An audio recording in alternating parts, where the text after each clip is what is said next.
showing everybody that if there's a high, there's a low. There's pleasure, there's pain. There's insanity, there's sane. There's silent, there's to tell. There's heaven, there's hell. There's peace, there's war. There's less, there's more. There's high, there's low. There's yes, there's no. There's ice, there's fire. There's honest, there's liar.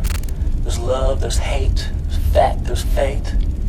There's always, there's never. There's the past, forever. There's day, night, dark, light. Wild, tame, smack, cane. Right, raw, instinct, law.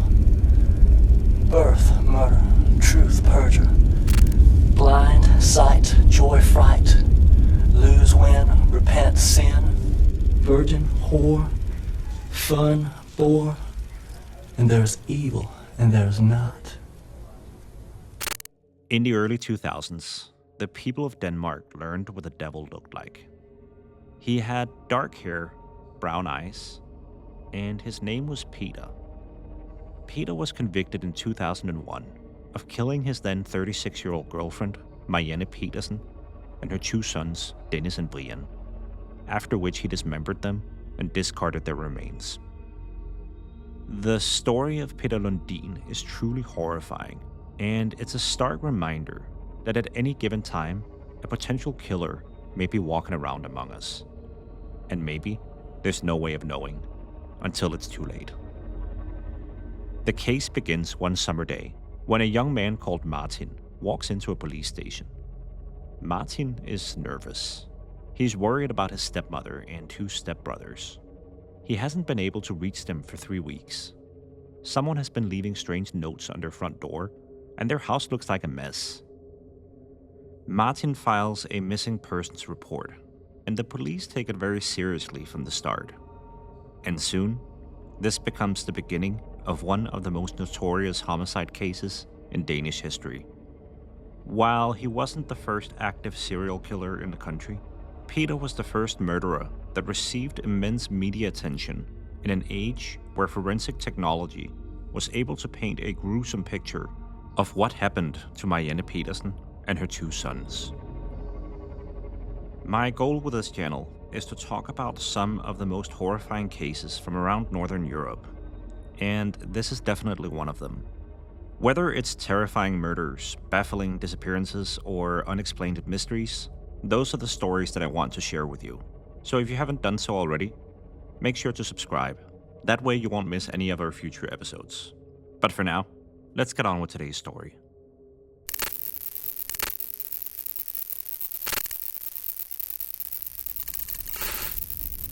In 1994, 6 years before Martin walked into the police station to file the missing persons report, a Danish journalist is preparing to produce a documentary series. The program is called The American Dream, and it aims to tell the stories of young Danes living in the United States. The 90s was a decade of optimism. The Cold War had ended, and American culture was spreading across the world like a wildfire. It's easy to imagine anyone with hopes and dreams of pursuing their passions would be ready to jump on the next plane across the Atlantic. While in America to meet with his subjects, however, the Danish journalist randomly picks up a newspaper at the airport one day and comes across a story about a young Danish man living in North Carolina who has been convicted of killing his mother. This story is so different from the others he has explored on this trip, so he decides to write a letter to the man, asking if he would like to participate in the program. And when this documentary airs sometime later, it's the first time many people back in Denmark learn the name Peter Lundin. In order to understand what makes someone able to take another person's life, it's sometimes necessary to go back to the very beginning. And that's also the case today. Peter Kenneth Bostrøm Lundin was born on February 15th, 1972, in Denmark. The small family initially lived in a house that his father Ole had built himself. Ole was a skilled bricklayer, and Peter's mother Anna was a homemaker. Their life together seems happy and normal at first, but in 1979, Ole suffers a blood clot, which largely renders him unable to work. Their personal finances take a major hit, and soon after, their house goes into foreclosure. With few other options, the family decides to try their luck in America. Now, this decision isn't as sudden as it sounds. Ole himself had grown up in Canada, and his parents were living in Florida. So upon arriving in the country, the family first settles in the seaside community of Ormond Beach, halfway between Jacksonville and Orlando. They acquire a motel and try to run it for a while, but the hot and humid weather doesn't suit Peter's parents very well. So the three of them eventually move further north to North Carolina, where they buy a house in the small town of Maggie Valley. From what I have read, it's a beautiful town located deep within the Great Smoky Mountains. In the summer, it's a great spot for hiking, camping, and other outdoor activities, and in the winter, the area is home to popular ski slopes. But in contrast to the pristine surroundings, Ole and Anna's marriage starts to turn sour. Supposedly, this is in part due to Anna struggling with alcoholism, and apparently, this only got worse upon their arrival in North Carolina. It's hard to find work as well, and eventually, Ole decides to leave for a while, and Peter joins him. They spend a few weeks in Los Angeles, then bounced around some other cities for a bit, before finally ending up back in Florida. Ole got a job as a bricklayer there, which allowed him and Peter to rent an apartment in Miami. And with this newfound stability, Ole and Anna even managed to reconcile their differences. The family was soon reunited, but the weather in Florida still didn't suit the parents, so they all eventually returned to Maggie Valley, where they had kept the house. It's around this time when Peter first got acquainted with drugs. When he enrolled in a new high school, he even started selling marijuana to his classmates, and the moment he turned 16, he dropped out of school and went into the same trade as his father. Now, the impression is that Peter did not have a very positive childhood. Uprooting a kid's life and moving from place to place, alcoholism being present in the household, his parents having a troubled marriage, and the allegations of domestic abuse that later emerged were all likely factors contributing to molding a young man full of anger and frustration. Evidently, Peter's own relationship with his mother began deteriorating over the next few years as well, and he seemed more and more destined to go down a destructive path which would inevitably lead to tragedy. And it did, in April of 1991, when Peter killed his mother.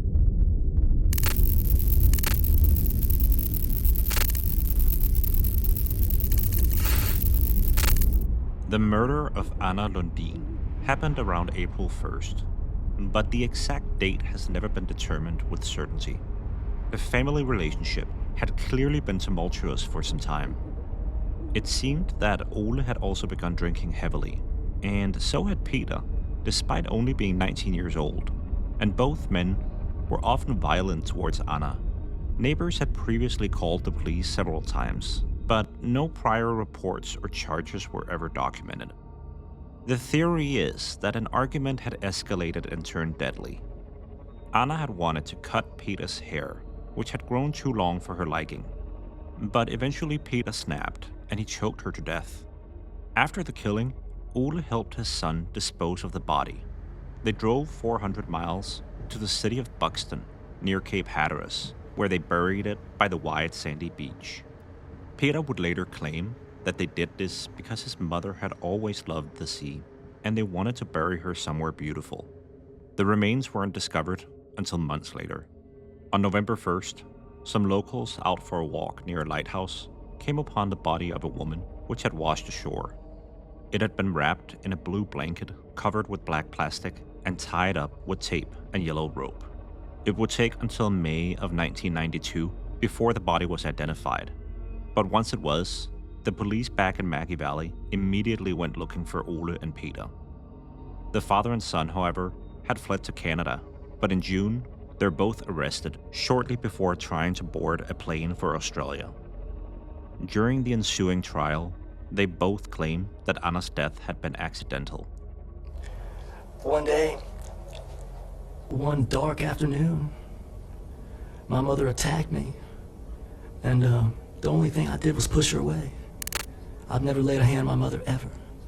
And when she fell down, her neck broke. And when I say if there's anything I could have done to help her, I would have. Locals did testify that Anna had expressed several times that she was being abused. She had told stories of her husband and son tying her up and beating her, and she had feared for her life. But Anna wasn't there anymore to tell her side of the story. So eventually, Peter was only convicted of manslaughter and sentenced to 20 years in prison. Ole received 2 years as an accomplice, and both were ordered to be deported back to Denmark upon completing their sentences. Ole left the country after he got out of prison. Peter appealed both the length of his sentence and his deportation, and while initially unsuccessful in having either overturned, his sentence was eventually reduced to 15 years, which he was to serve at a prison in North Carolina.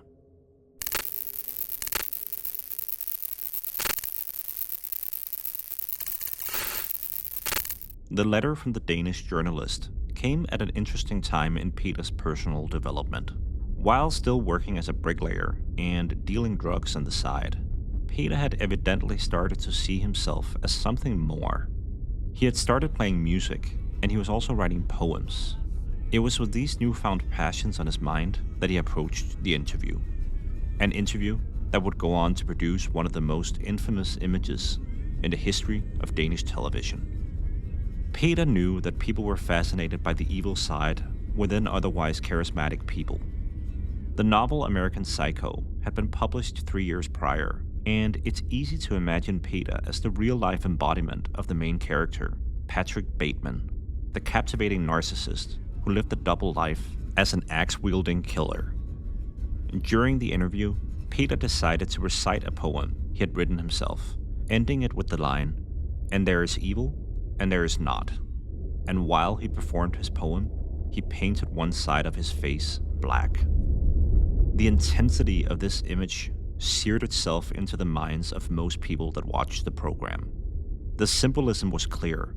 The dark side was to reflect evil, and the pale side good, thereby representing the duality of mankind that exists in everyone. On a side note, I personally had an aunt at the time who had watched the documentary late in the evening. I still remember it made her so uneasy that she was reluctant to stay in her own apartment by herself. Nearly 2 decades later, Peter would add some context to his frame of mind at the time. He would admit that he had a big belief in his own talent, and that he wanted to get into the music industry. But knowing this industry was highly competitive, he saw the interview as an opportunity to stand out and show that he was extraordinary, and hopefully it would get him a record deal. Of course, that's not what happened. An unintentional result of the broadcast, however, was some people's fascination with Peter back in Denmark. While most people felt deeply disturbed by the images, some women reacted differently. Let me remind you that Peter was young and fit, and with his own desire to promote himself, combined with the publicity he received from the media, a number of women back in Denmark seemingly developed infatuations with him and decided to get in touch. Eventually, with the help of prison authorities, he managed to marry one of them.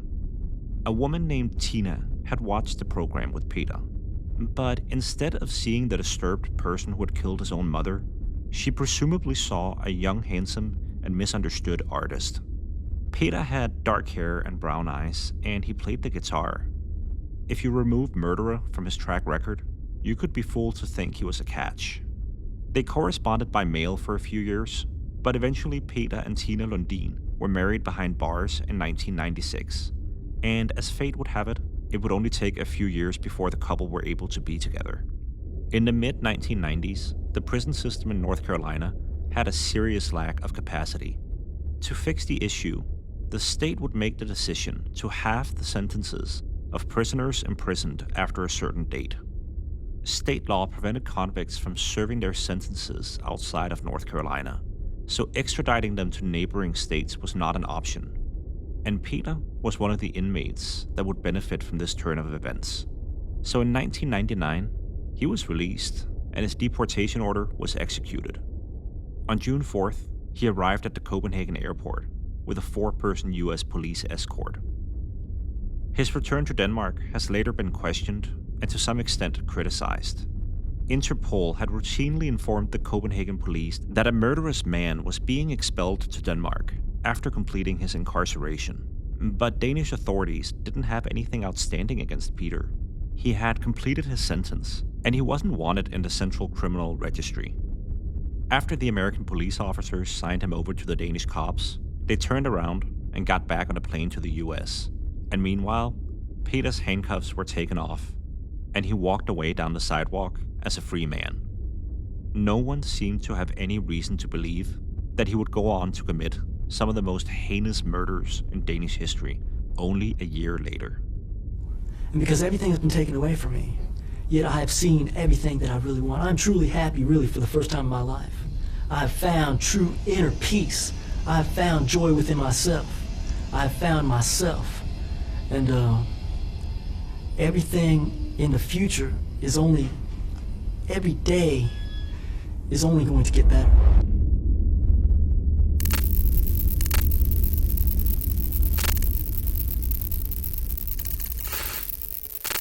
Upon arriving in Denmark in 1999, Peter Lundin immediately moved in with his wife, Tina, and her teenage daughter.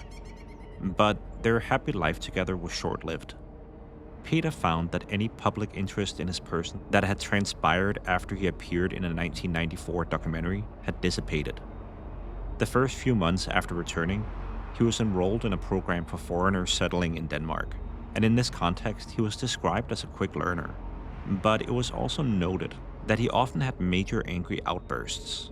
It seemed he mostly preferred female company, and that he was generally very fascinated by women and sex. At some point in the fall, a physical altercation involving Peter, his wife, and the wife's teenage daughter from a previous relationship meant that Tina threw him out. Peter was forced to move into a men's shelter, but he still had sexual needs he wanted to fulfill. That's when he learned of a brothel in the area, and this is where he met Marianne Pedersen. Marianne was a 36-year-old sex worker, and she had been a widow for a year at the time. Her late husband had been a house painter, but even before his death, they had started the small brothel where Marianne herself earned money from prostitution. Marianne had struggled with alcoholism and mental issues for some time, and due to this, she had qualified for early retirement benefits. Marianne had 2 sons named Dennis and Brian. They lived in a house on Nørregårdsvej in the Rødovre suburb. Rødovre is mostly made up of suburban homes in the south and light industrial areas in the north, and it's generally a very safe part of town to live in for families. When Peter met Marianne, his erratic behavior was escalating. For some time, he had been taking steroids, which began to exacerbate his aggressiveness.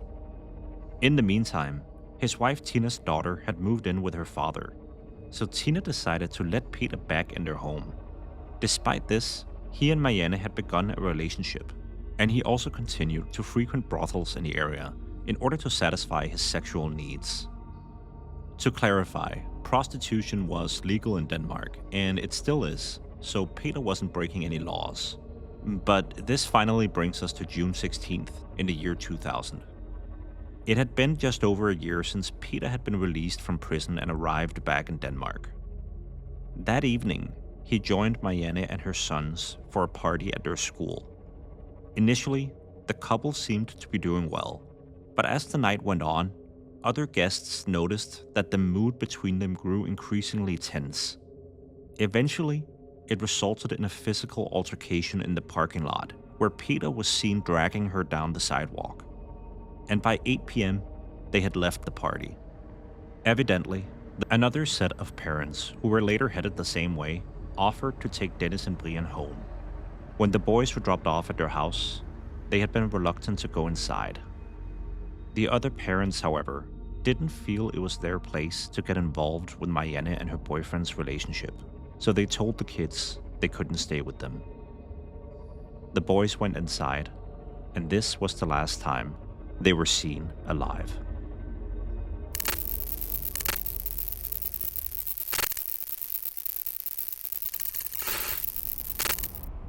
This is the point of the story where I have to warn you. I'm going to describe to you in detail what happened that night. What you're about to hear is put together by the police investigation that took place after the fact, but it's not for the faint of heart. The description is going to involve despicable and horrific acts of violence against both Marianne, but also her kids. If you don't want to hear about it, this would be a good moment to skip ahead to the next chapter.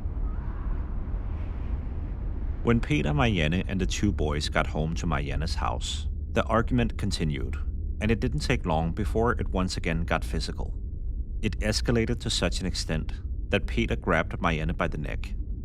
Marianne tried to kick him in the crotch, and at the same time, her son Dennis, who was 10 years old, jumped on Peter and tried to bite him. But Peter was too strong, and he managed to break both of their necks. Next, Peter turned to Brian, who was 12 years old. Peter has later admitted that the only reason for the older boy to die was because he didn't want to leave any witnesses.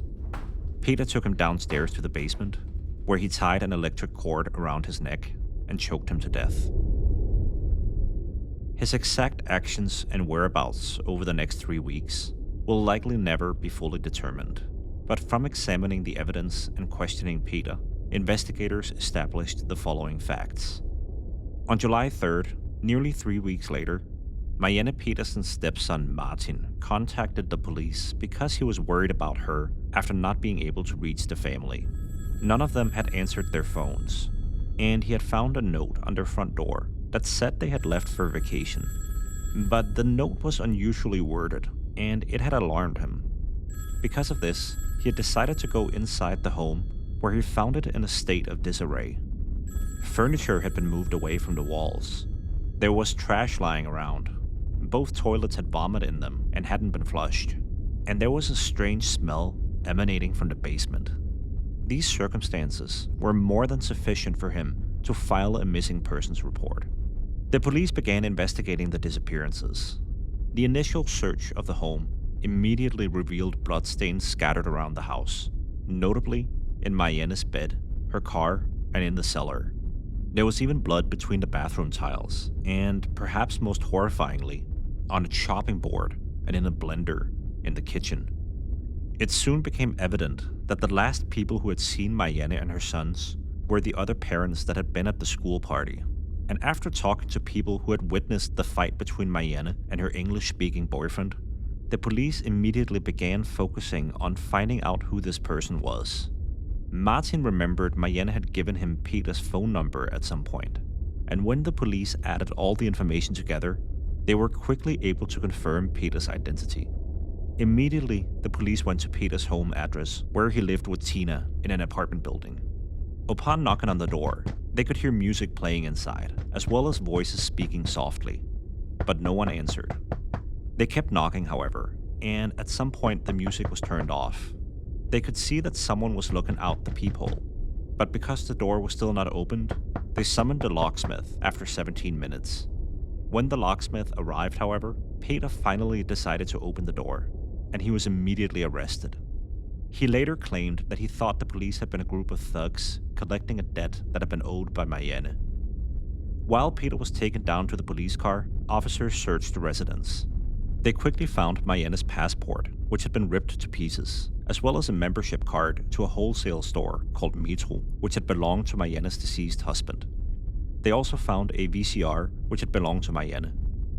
Interestingly, one piece of the passport that had been torn out had Marianne's picture on it as well as her signature, and the police also discovered an envelope full of cash. Peter told them that Marianne had indeed left for vacation, but that he had promised to paint their house while they were away. On July 5th, however, he was charged with murder.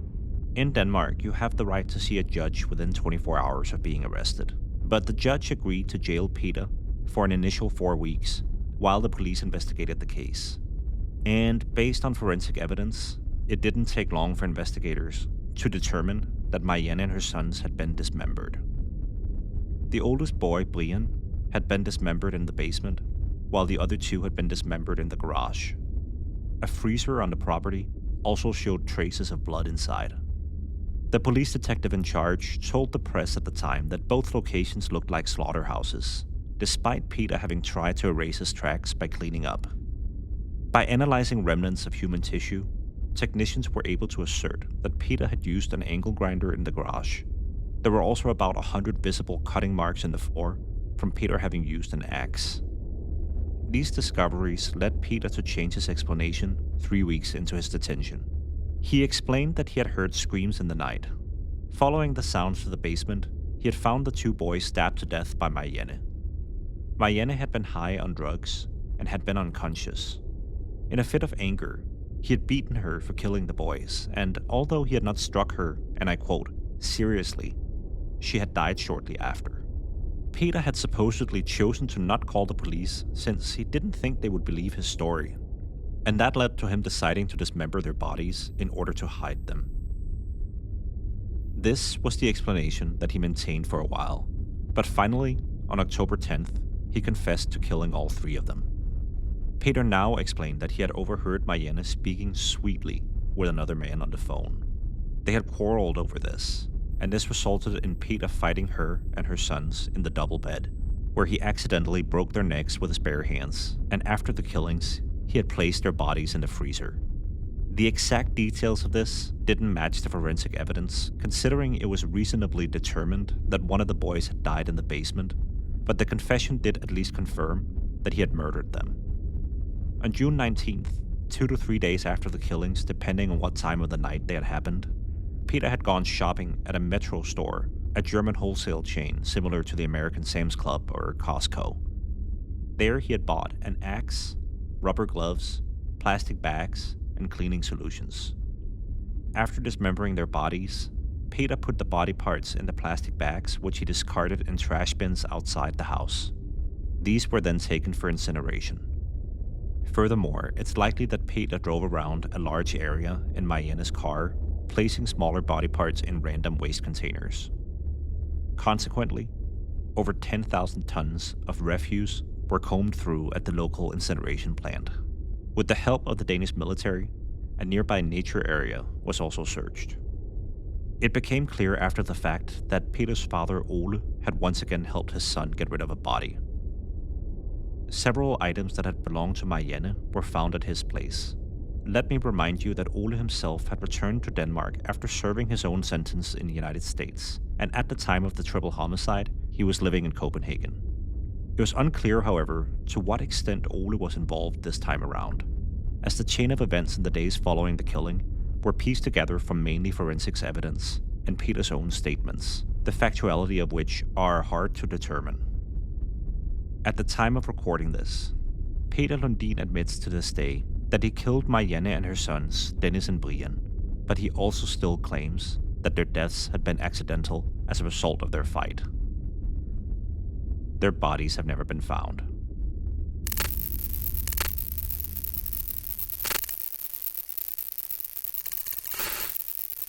The trial began on March 5th, 2001. The prosecution had hoped Peter Lundin would admit to manslaughter, which he had done when he was on trial for killing his mother in the United States 9 years prior, but he didn't do so this time. This meant the case had to be resolved by a jury trial. Peter continued to insist that he didn't intend to kill his victims, but in the end, the jurors did not believe him. They reached the conclusion that he was guilty of murder. It should also be mentioned as a side note that he was additionally found guilty of theft due to removing items from the house. The prosecutor immediately stressed that society needed to take the proper security measures by imposing a lifetime sentence. The defense argued that a sentence of 16 years was sufficient. This is the maximum amount of time a person can be sentenced to in Denmark, not taking life imprisonment into account.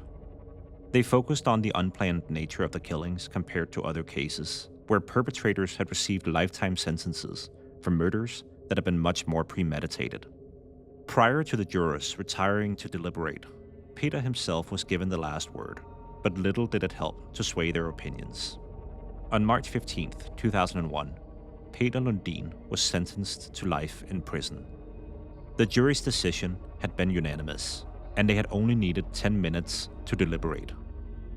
Peter asked for some time to consider whether or not to appeal, but in the end, he decided to not do so, despite the possibility of a retrial in the Supreme Court.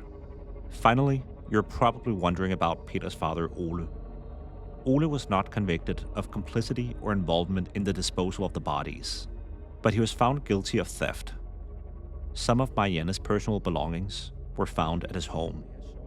Normally, a man of Ole's age would be found unfit for incarceration, but given the gravity of the case in question, it was determined that the seriousness of the circumstances had to be reflected in the punishment. So on June 7th, Ole was sentenced to 4 months in prison.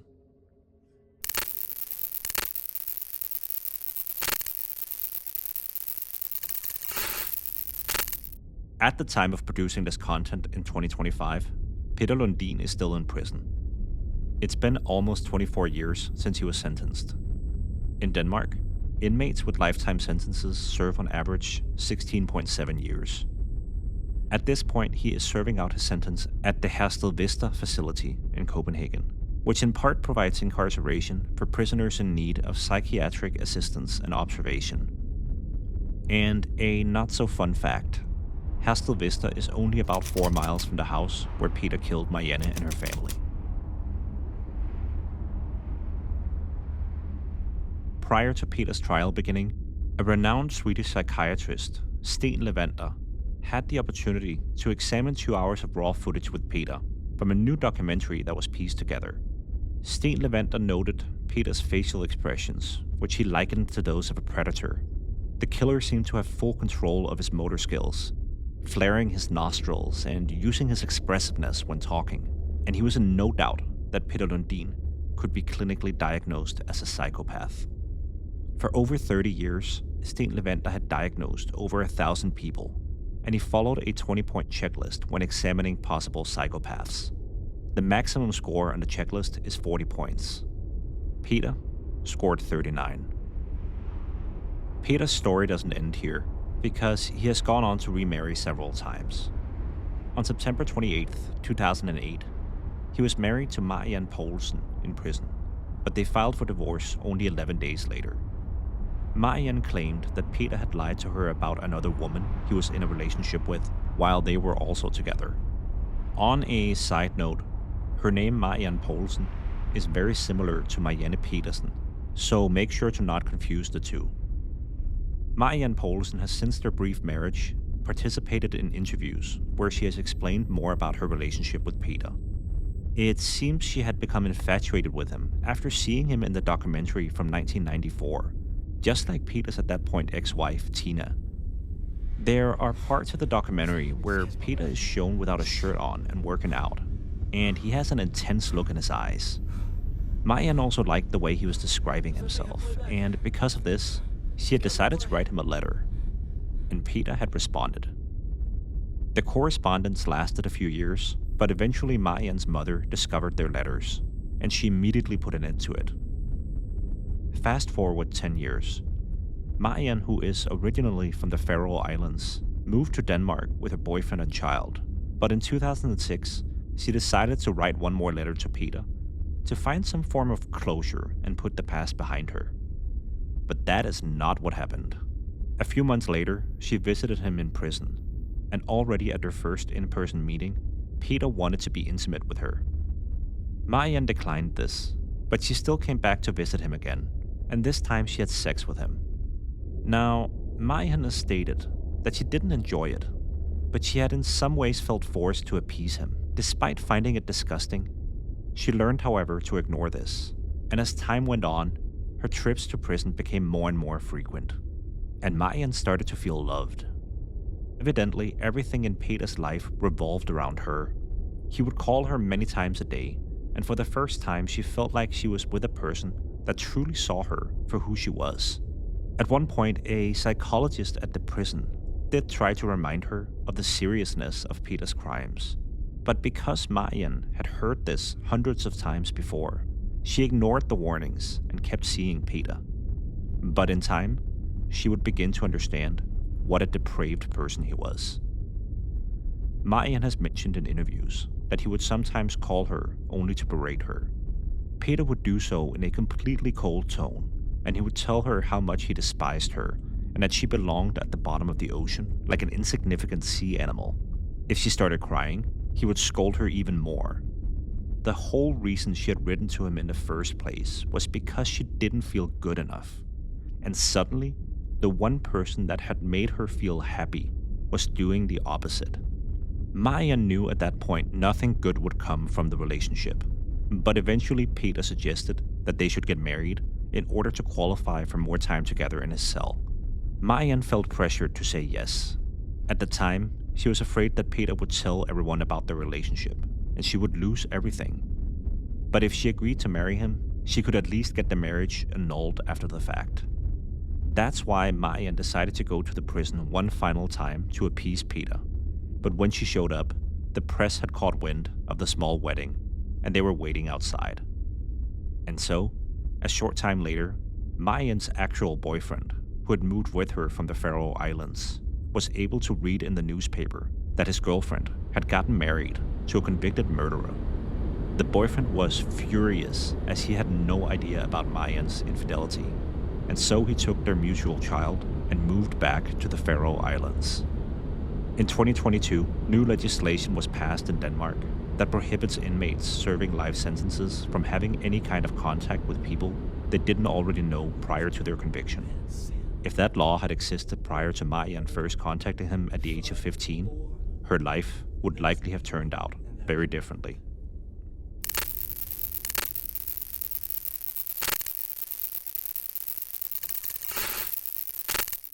Today, Peter is almost remembered as a mythological figure, and people generally see him as the incarnation of pure evil. But while most despise him, some have been fascinated by his person, not least the women that have developed relationships with him from outside prison. Peter was the biggest news story in the year 2000. Like I started by saying, the devil had suddenly found a face, and the public's response to the murders of Marianne Pedersen and her children was in some ways as momentous as after the arrest of Ted Bundy in the United States 20 years prior.